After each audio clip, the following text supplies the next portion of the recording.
Bonjour, bienvenue dans In Prima pour cette nouvelle semaine en votre compagnie sur les ondes d'Alta Frequenza. Je suis en compagnie de Jean-Marc Olivesi. Bonjour.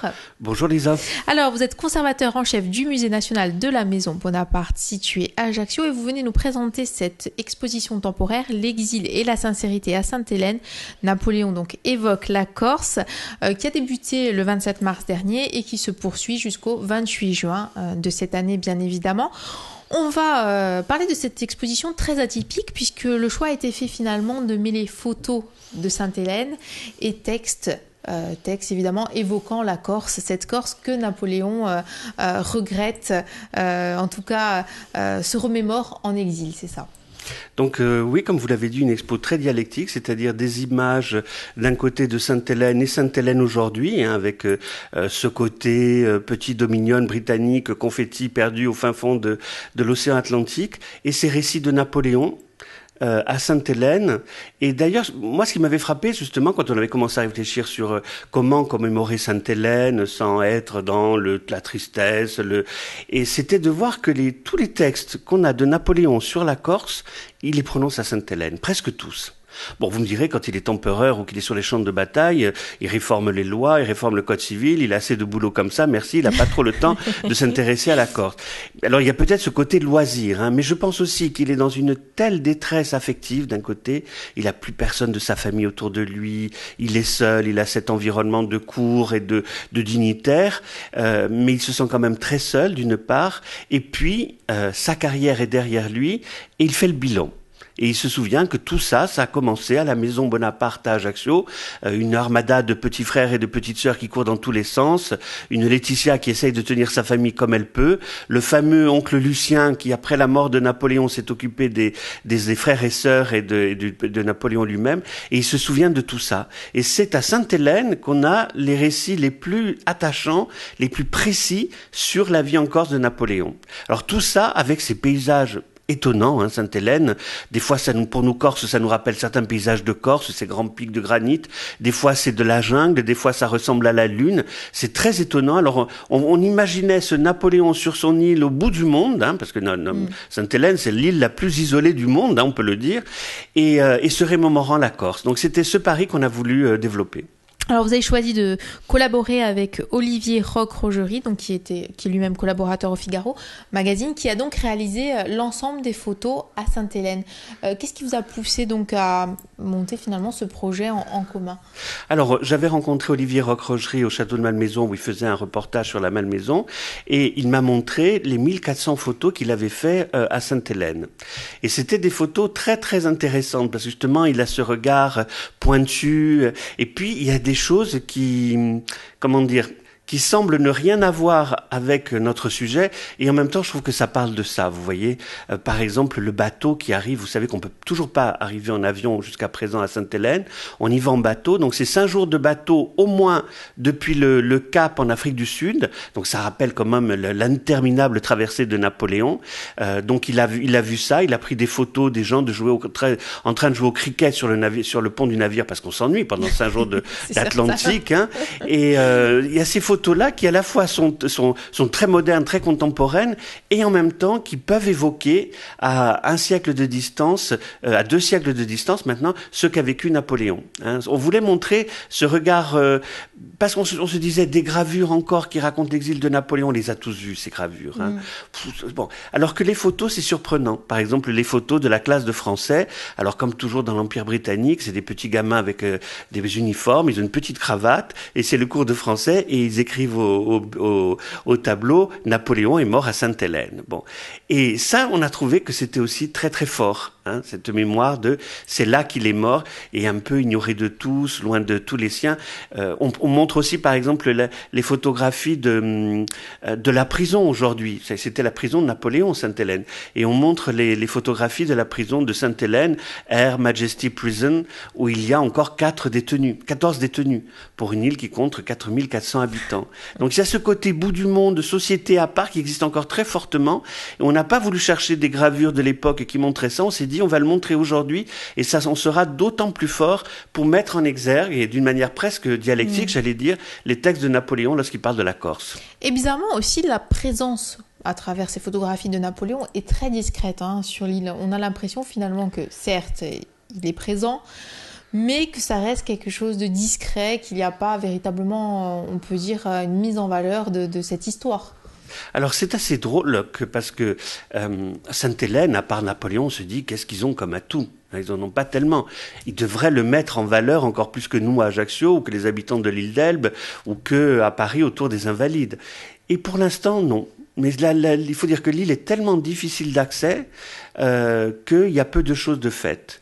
La seule chose qui soit vraiment forte, et ça remonte au Second Empire, alors vous savez, autant Napoléon et les Anglais, c'était une relation très dure, autant Napoléon III, l'impératrice Eugénie et Victoria étaient très amis. Et donc Victoria a fait cadeau du domaine de Longwood à la France, et aujourd'hui c'est une propriété privée française sur un territoire de l'Empire britannique. Et donc là, il y a la mémoire de Napoléon.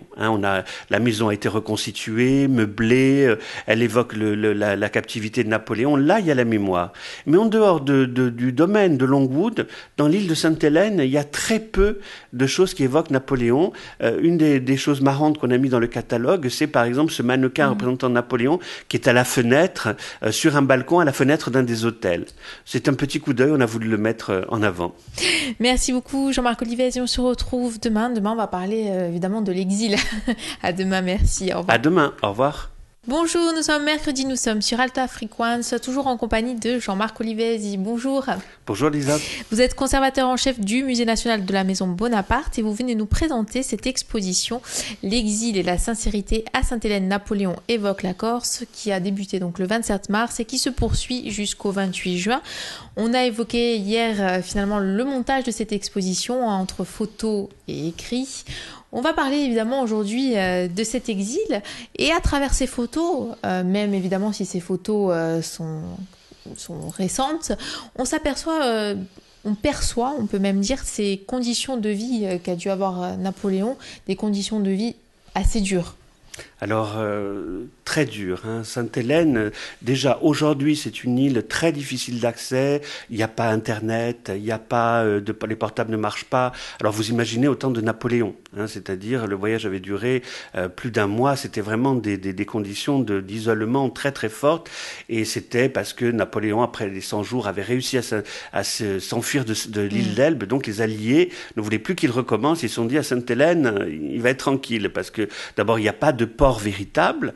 Ensuite, c'est éloigné de tout. Donc, il faut vraiment être organisé pour organiser une fuite. Et puis, bon, il y avait toute une armada il y avait des bateaux qui faisaient le tour constamment de l'île.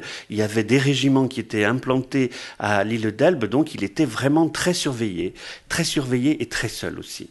On voit que, par exemple, sa famille lui manque beaucoup. Il attend avec impatience un petit buste de son fils, le roi de Rome. Il espère des lettres de Marie-Louise. Il est très, très seul. Et les Anglais, il faut dire, étaient odieux. Ils lui ont pas arrangé les choses. Par exemple, sa sœur, le cardinal Fesch, Pauline et Laetitia, sa sœur Pauline et sa mère vont être ceux qui vont essayer de l'aider le plus. Et Pauline raconte qu'elle lui a envoyé une caisse de vin, parce qu'il savait qu'il aimait le bon vin, qu'à Sainte-Hélène on n'en trouvait pas. Ça a dû lui coûter une fortune, l'expédition, Pauline Bonaparte, princesse borghèse, de cette caisse de vin. Et les Anglais vont en prendre la moitié. Ils ne vont lui donner la caisse qu'au bout de 3 ou 4 mois. On voit vraiment qu'ils font tout pour que son exil soit très, très difficile. On assiste finalement au crépuscule d'un empereur. On est en fin de règne, Napoléon est malade.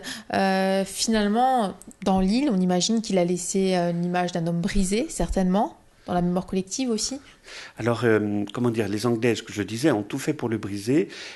Il va on dirait aujourd'hui, il va le somatiser, c'est-à-dire qu'il va devenir très vite malade. Il avait des problèmes au foie et à l'estomac, comme son père, et il va mourir 6 ans plus tard. Donc il a passé 6 ans où il n'y a pas eu grand-chose pour lui rendre cet exil agréable. C'était, par exemple, vous savez combien Napoléon aimait les livres, lire, contrairement à ce qu'on croit, c'est un homme profondément cultivé. Et les livres étaient attaqués par les rats. Alors aujourd'hui, quand on voit Longwood, cette résidence qui est aujourd'hui un musée très bien entretenu, avec des pièces très bien conservées, ça paraît riant. On en présente des photos, ça paraît très riant. À l'époque, il faut imaginer que c'était humide, moisi, et que la nuit, les rats menaient la sarabande. On raconte que dans la suite, il y a quelques personnes qui ont des petits bébés, on mettait des bassines d'eau remplies d'eau pour que les rats ne montent pas sur les montants des berceaux.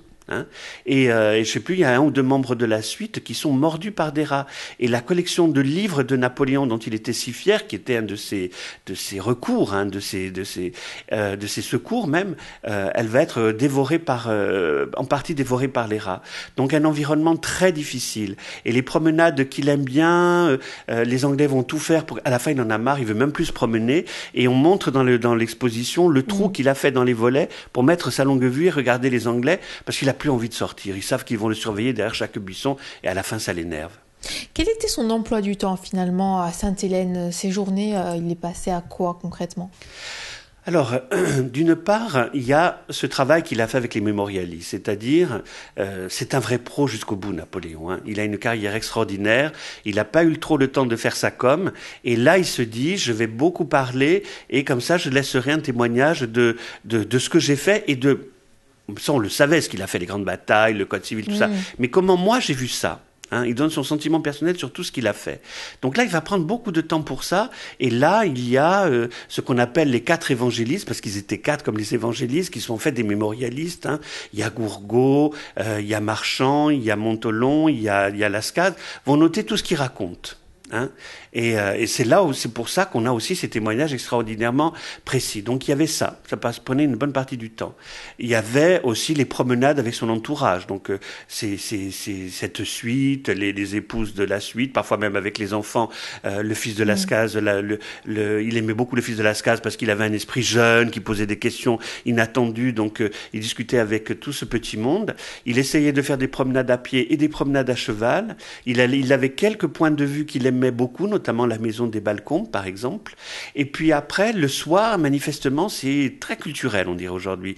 C'est-à-dire, il parle de la restauration des ruines de Rome, il parle des grands classiques, des grands auteurs de son époque, il parle des grands auteurs romains. Et on voit là qu'il a une culture phénoménale. Oui, finalement, une culture que beaucoup ignorent, hein, puisque la vision que l'on a parfois de Napoléon, c'est cette vision en tout cas de militaire de génie, et non pas d'homme de culture. Alors vous savez, il avait reçu à Brienne une éducation de jeune officier, donc en mathématiques il était très fort, hein, il a toujours été très fort en mathématiques, tout ce qui était l'artillerie, la balistique, tout ça, il a toujours très bien maîtrisé ça, mais il avait une très bonne culture classique aussi. À la fois en lettres, il parle par exemple des tragédies, des grands auteurs grecs et romains, mais il parle aussi des auteurs de son temps, il les connaît bien, les grands philosophes, Jean-Jacques Rousseau, tout ça, il connaît très bien aussi. Et là, il a des petits moments un peu amusés, c'est quand il juge la production littéraire de ses frères et sœurs. Alors il lit par exemple les textes de Lucien Bonaparte, il dit bon, il ferait mieux d'être prince que écrivain parce que bon, mais dans la famille c'est vrai qu'ils s'étaient tous piqués d'écrire à un moment ou à un autre. Merci beaucoup Jean-Marc Olivez et on se retrouve demain déjà pour notre avant-dernière émission en votre compagnie. À demain, au revoir. À demain, au revoir. Bonjour, bienvenue dans Imprime pour cette avant-dernière émission en compagnie de Jean-Marc Olivez. Bonjour. Bonjour Lisa. Vous êtes conservateur en chef du Musée national de la Maison Bonaparte et vous évoquez tout au long depuis le début de cette semaine cette exposition temporaire L'exil et la sincérité à Sainte-Hélène. Napoléon évoque la Corse qui a commencé le 27 mars et qui s'achèvera le 28 juin avec des photos d'Olivier Roch-Rogerie, donc collaborateur au Figaro. On en a parlé au début de la semaine. On va revenir sur l'autre personnage majeur de cette exposition qui est évidemment la Corse. Et donc, c'est une vision, on peut le dire, sensible, une vision en tout cas émue que donne Napoléon de la Corse depuis son exil de Sainte-Hélène. Oui, il parle beaucoup de son enfance. Ça, c'est très touchant. On dirait qu'il saute par-dessus toutes ces années parisiennes d'abord, hein, où il a vécu à Paris. Il faut se rappeler qu'après 1799, il arrive à Sainte-Hélène en 1815. Il a plus jamais mis les pieds en Corse. Hein, donc tous les souvenirs sont antérieurs à 1799 et même en 99, au retour d'Égypte, il y reste très peu. C'est même aux années 93, 80, les années qui suivent, hein, que remontent ces souvenirs. Et 96 et 97 ensuite. Et là, on voit un Napoléon très très ému lorsqu'il parle de sa mère, de son père, de ses frères et sœurs.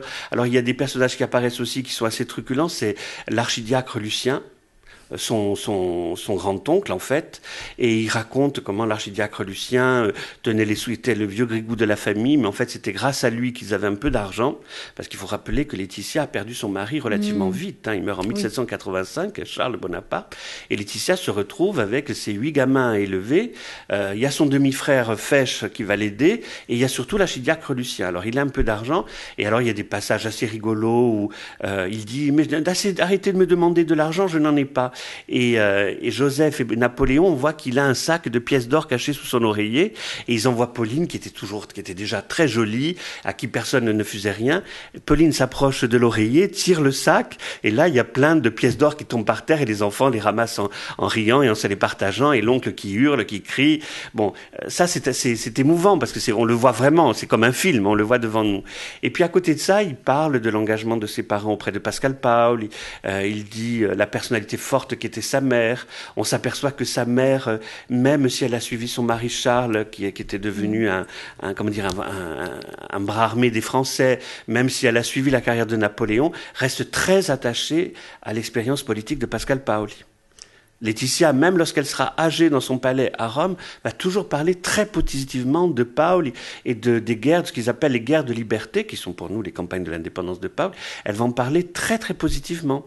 Et Napoléon, il sait qu'il est né de tout ça. De son père qui est allé vers les Français, de ce souvenir qu'avait Charles de Pascal Paoli, de sa mère qui s'était engagée à fond dans les guerres de Paoli. Il sait qu'il est l'héritier de tout ça. Et c'est à Sainte-Hélène qu'il essaie de se construire une image cohérente, alors que c'est pas facile, parce que, comme tous les êtres humains, il est très pluriel, il est parfois même un peu contradictoire, et des fois on voit qu'il est pas au point, qu'il se contredit presque. Mais c'est ce qui fait que le personnage soit si attachant aussi.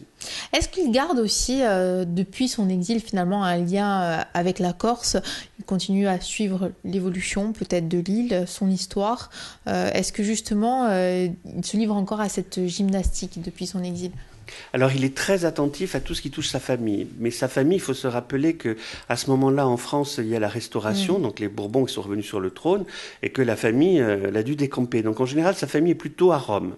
À Rome et en Italie, majoritairement. Bon, après, il y a aussi Joseph qui a été un moment de nos États-Unis. Bon, mais ils sont surtout en Italie. Et de la Corse, il a peu de nouvelles. Mais Laetitia, sa mère, et Fesch, son oncle, vont lui envoyer un médecin qui est corse, c'est Antomarque, et des prêtres, des aumôniers qui sont corses aussi, comme Bonavite. Et ça va lui faire un lien. Un de ses maîtres d'hôtel, Cipriani, était corse aussi. Ah oui, donc tous ces gens lui parlaient de la Corse, et il parlait de la Corse avec eux. Et c'est assez sympa de voir comment il parle, dès que Antomar qui arrive, il commence à lui parler du Cap Corse, qu'il a connu des gens du Cap Corse lorsqu'il était jeune. Et vraiment, c'est des conversations, mais d'un Corse, j'allais dire, d'aujourd'hui, quoi. Il a les mêmes préoccupations que nous, il demande des nouvelles de gens qu'il a perdu de vue depuis longtemps. On voit qu'il tient à des liens de famille, à des liens d'amitié, et ça, c'est très émouvant. Mais des nouvelles, d'abord, pour que les nouvelles arrivent à Sainte-Hélène, il faut imaginer ce que c'était à l'époque. Je vous dis, aujourd'hui, déjà, c'est héroïque, mais alors pensez à l'époque. En plus, blocus à cause des Bourbons, il n'en a pas tellement. Il est vraiment isolé dans son île, dans tous les sens du terme.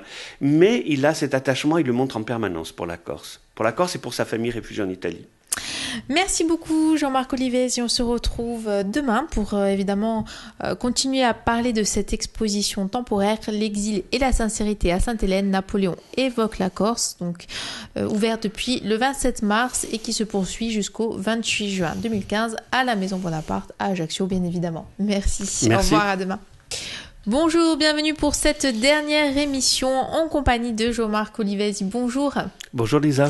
Alors depuis le début de la semaine, vous nous présentez cette exposition temporaire, l'exil et la sincérité à Sainte-Hélène, Napoléon évoque la Corse, ouverte depuis le 27 mars et qui se poursuit évidemment jusqu'au 28 juin 2015. Je rappelle pour nos auditeurs qui voudraient connaître et découvrir en tout cas les principaux axes de cette exposition que les émissions sont disponibles sur le www.alta-frequenza.com en vidéo et en podcast. Nous allons continuer évidemment à évoquer cette exposition. Et puis, on va parler de Sainte-Hélène aujourd'hui, puisque ces photos, finalement, ancrent cette exposition, on peut le dire, dans l'actualité aussi de cette île.